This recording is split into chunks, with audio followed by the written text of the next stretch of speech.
ஐயனார் என பெயர் படுத்தி மிகவும் சீரும் சிறப்புடன் வாழ்ந்து வருகிறேன். அது மட்டும் கிடையாது, அரைக்கும் அரணுக்கும் பிறந்த நாள் ஐயனார். தற்பொழுது கையில் பிறந்த நாள். என்னுடைய பேரோ ஐயனார் அப்பன் என பெயர் மிகவும் சீரும் சிறப்புடன் வாழ்ந்து வருகிறேன். அப்படி இருந்தால் இன்றைய தினத்தில் என்னை நோக்கி யார் வருகிறார் என்று பார்க்க வேண்டும். உரைத்த பிரகாரம் வன்னிய மரம் இங்கே இருக்கிறது. அந்த வன்னிய மரத்தை விடுத்து எப்படியாவது கொண்டு செல்ல வேண்டும். தற்போதே சென்று பார்க்கலாமே. இந்த வன்னிய மரத்தை எப்படியாவது கொண்டு செல்லலாம் என்று பார்த்தார். ஆனால் அந்த வன்னிய மரத்தின் அருகாமையிலே யாரோ காவலுக்கு இருக்கின்றார்கள். சரி, யார் தான் என்று சென்று கேட்போமே. ஐயா, நீங்கள் யார்? யாரடா மடையா நீ? ஐயா, எனது பெயர் கள்ளிக்காத்தான். இருந்தாலும் இந்த வன்னிய மரத்தை நான் கொண்டு செல்லலாம் என்று ஓடி வந்தேன். இங்கு வந்த காரணம் இந்த வன்னிய மரத்தை எடுத்து செல்லலாம். என்ன? இந்த வன்னிய மரத்தை நீ எடுத்து செல்ல போகிறாயா? மடையா, இங்கு வந்தது தவறு என்று என் பாதம் பணிந்து ஓடிவிடு.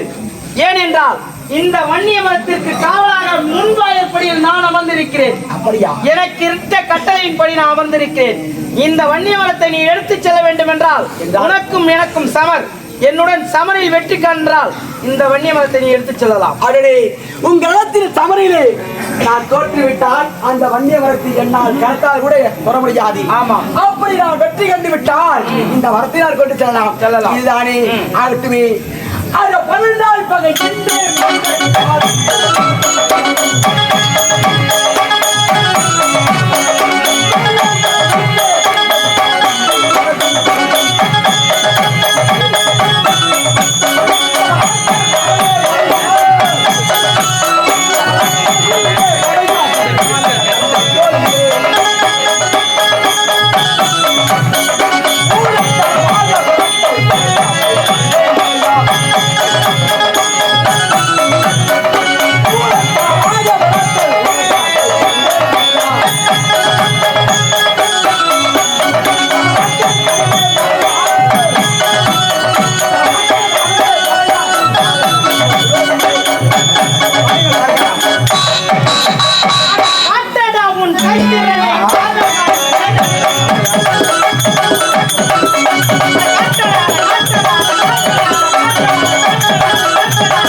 இந்த வன்னிய மரத்தை எப்படியாவது எடுக்க வேண்டும்.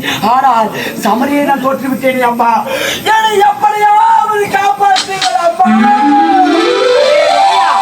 உனக்கு இன்னொரு முறை வாய்ப்பு கொடுக்கிறேன். அப்படியா? ஆமா.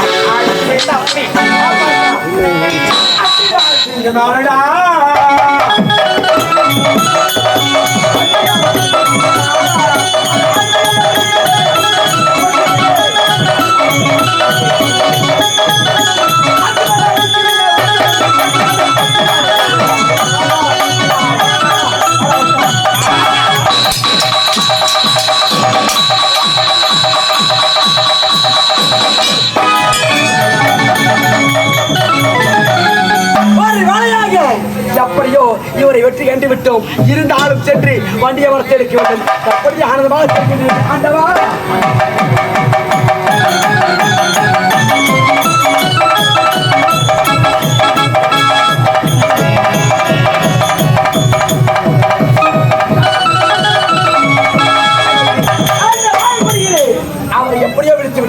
இந்த வண்டிய மரத்தை எடுக்கலாம் என்று பார்த்தார். ஆனால் இந்த வாழைப்படியும் யாரும் அமர்ந்து கொண்டிருக்கிறாரே.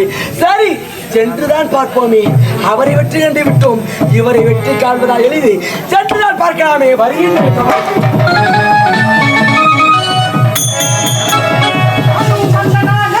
இந்த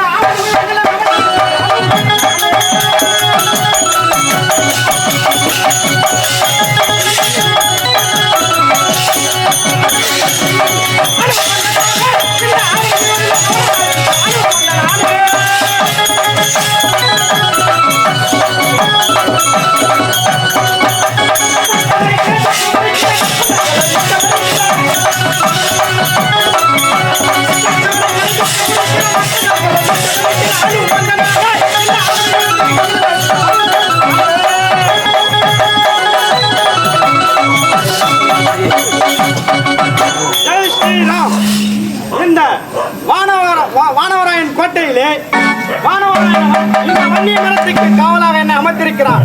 அப்படி இருக்கையில் ஏதோ ஒரு மானிடன் வருவது போல் என் கண்ணுக்கு தெம்படுகிறது.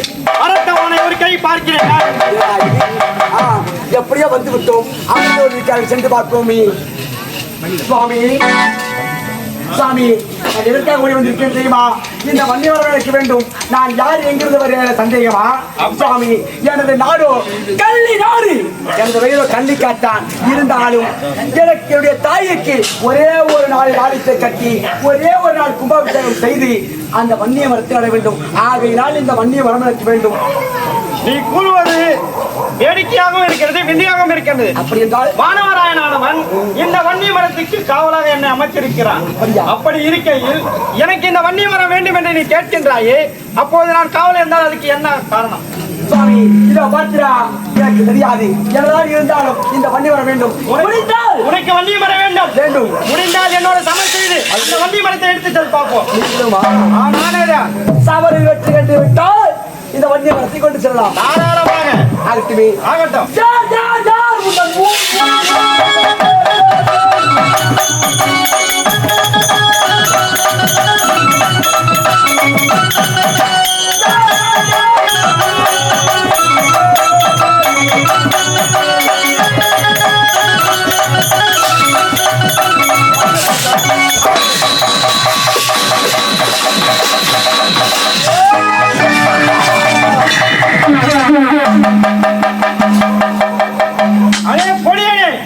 மலை போல் என்னுடைய தேகம் இருக்கையில் நீ என்னோடு சமர் செய்து ஜெயிப்பாயடா.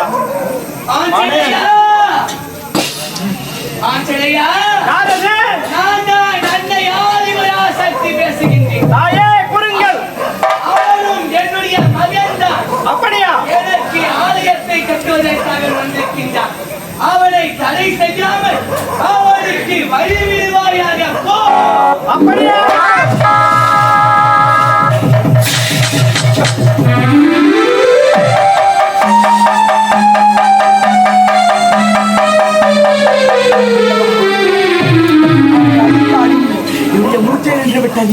சரி, இருவரையும் கடந்து விட்டோம்.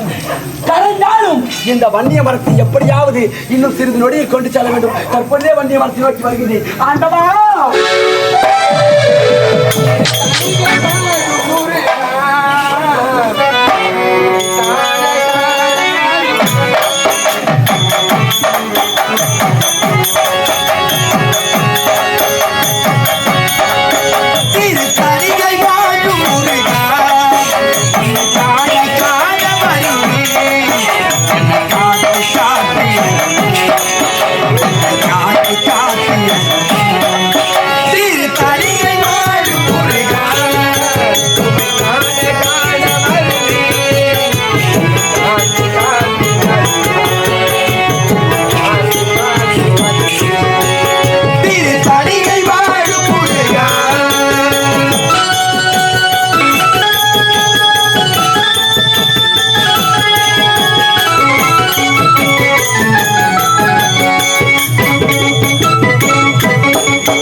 வணக்கம்.